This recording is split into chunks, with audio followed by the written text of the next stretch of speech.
وحشتوني جدا جدا جدا. النهارده عايزه اعمل حاجه يعني عينه من عينات الغريبه، العيله عايزينها غريبه، وواحده صاحبتي قالت لازم تعمليها لي فهعملها لها. هحط نص كوبايه سمنه على زبده عادي، بعمل سمنه بزبده عادي بتبقى زي الفل، وكوبايه سكر. بس بحط مع كوبايه السكر معلقه نشا. تمام، بتخلي الغريبه هشه من وسطها كده وجميله جدا. تمام، وبحط معاهم زي نقطه فانيليا كده مع السكر موجوده معاها، معلقه صغيره خالص، معلقه شاي صغيره خالص فانيليا. وهنبدا نحط السمنه ونحط فوقيها السكر ونقلب ان شاء الله بالمضرب او بالعجانه، اي حاجه عندك اعملي بيها، وهضربها وهرجع لكم تاني.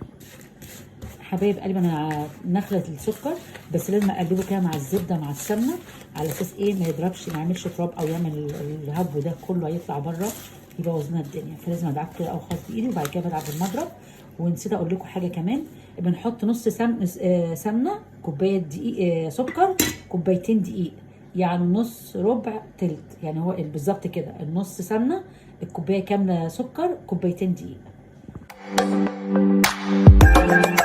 شايفين السمنه مع السكر بقت بيضه ازاي، عامله زي الكريم جانتيه الابيض. هعملها كانت مره كمان بس بوريها لكم ضربت اهيت، وهضرب كمان مرتين ثلاثه كمان.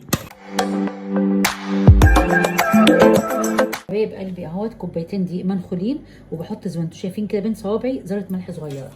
تمام، في حاجه تانية كمان، الكوبايه اللي بعاير بيها السكر هي اللي بعاير بيها السمنه هي اللي بعاير بيها الدقيق، عشان المعيار يبقى عندك مظبوط. كوبايتين دقيق اهمت وعلى كوبايه السكر على نص كوبايه الزبده. تمام، وهضيفهم واحده واحده بالراحه. العجينه طلعتها من التلاجة بعد 3 دقايق في التلاجة. وعلى فكره طبيعه العجينه الغريبه تلزق في الايد بعد الشيء. وعندي الفستق والزبيب واللولي والقرنفل. تمام، هبدا اشكلها قدامك اهوت. بصوا يا حبايبي اهو هكورها قدامك اهوت. تمام، واشكلها يعني واحطها في الصينيه، وانا بحطها في الصينيه باللولي بتاعها او الفستق احطها قدامكم. حبايبي اهو شكلتها في فستق وزبيب وقرنفل واللولي، وممكن ابططها واعملها بالكوبايه زي هلال او زي نجوم او زي اي حاجه.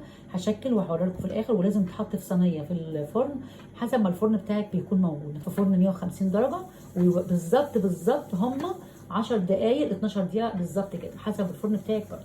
من تحت تكون اخده لون بسيط ومن فوق بيضه. حبايبي دلوقتي هبدا احط هنا معلقه كاكاو كده على حته نص العجينه، والنص التاني هخليه فاضي من غير كاكاو، وهدمجهم مع بعض وبقطعه بعد كده نجوم وهلالات كده زي ما انتم شايفين كده بالكوبايه. وانا شكلت صينيه اهو، وهبدا اشكل التاني بالشوكولاته وهوريها لكم. حبايبي بقطع اهو بالكوبايه كده، بيدينا شكل هلال او نص هلال كده او شكل تاني كده. اشكال زي ما انت عايزه بقى تعملي اشكال زي ما انت عايزه. وعلى فكره انا استعملت دقيق اللي هو جمال الاستعمالات، او الدقيق اللي هو بتاع الكحك، غير كده بستعملش. كده خلاص يا جماعه، احطها في الفرن واطلعها من الفرن هوريها لكم. حبايبي اهوت بصوا من تحت عامله ازاي، اخده لون بسيط كده يعني ما فرشتش ولا فلقت ولا اي حاجه خالص. حبايب قلبي الطبق اهوت شكله جميل جدا، بالهنا والشفا، ويا رب يعجبكم. وما تنسوش بقى لايك وشير، وكل سنه وانتم طيبين.